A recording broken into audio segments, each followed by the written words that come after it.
lease to pollute the Gulf of Mexico. They did not have a lease to blow oil into the environment. They did not have a lease to disperse the oil and try to hide the body. They don't have a lease to clean up. They don't have a lease to make fishermen sick. They don't have a lease to tell the United States, we'll keep using a dispersant that's banned in Europe even though you're telling us to stop using it. They should have been shoved out of the way on day 2.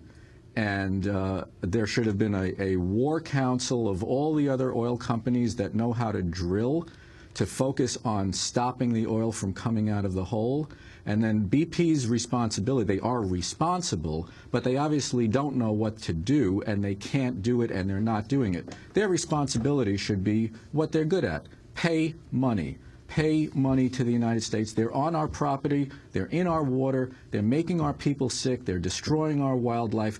Pay money and have the United States take over. This whole issue of drilling in areas so deep that if there is an accident, you cannot really get there to fix it.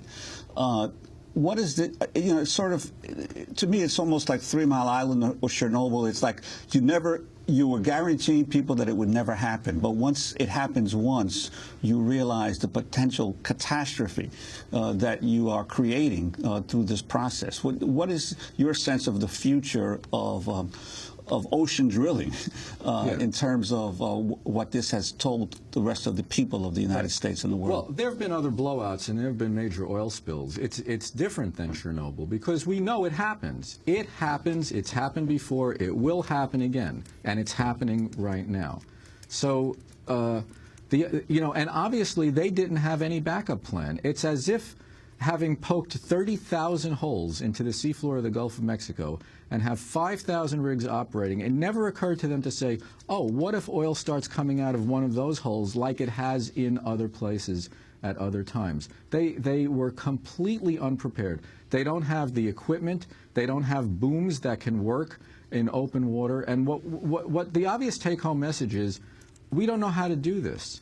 We can poke the hole. We don't know how to deal with some things that we know happen because they've had, but people have not developed the technology or warehoused the tools or created booms that work in ocean swell conditions or any of that stuff. We're trying to wring the last drops out of a depleting resource, and this really needs to be the pivotal moment where we say oil is declining. We need a national energy policy that looks past oil. BP, at one time they said that their name meant Beyond Petroleum. Now it's Beyond Pathetic, but we really need to get past oil. What about beyond prosecution? Are they? And should they be held criminally liable? Of course they're criminally responsible. They were trying to hurry up. When you have an argument on a rig about how fast to go and what to do, you don't tell people, just hurry it up. I mean, this is absolutely criminal. And I think that we're still asking, oh, can we go in? Can we use respirator? This is insane. The Atlantis deepwater offshore drilling site, has that been shut down, which dwarfs the Horizon deepwater? Actually, I don't know if that's still going on or has been shut down.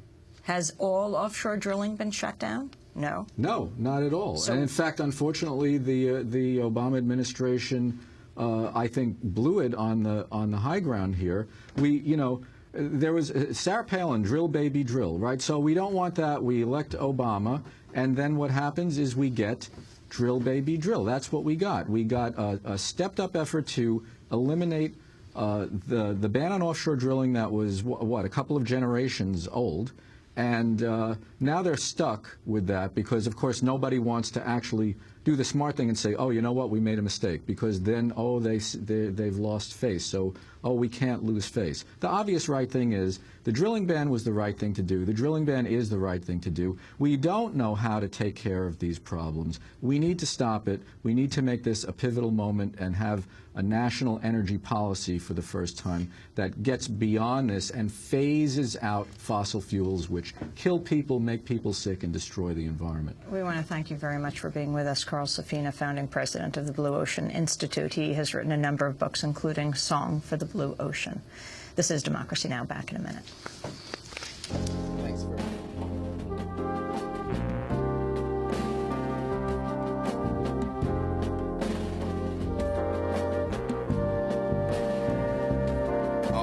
the Indians who welcome the pilgrims, and to the buffaloes who once ruled the plain. Like the vultures circling beneath the dark clouds, looking for the rain, looking for the rain. Just like the cities that stagger on the coastline, and a nation that just can't stand much more. Like the forest buried beneath the highway, never had a chance to grow. Winter in America by Gil Scott Heron. This is Democracy Now!, democracynow.org, The War and Peace Report. I'm Amy Goodman with Juan Gonzalez.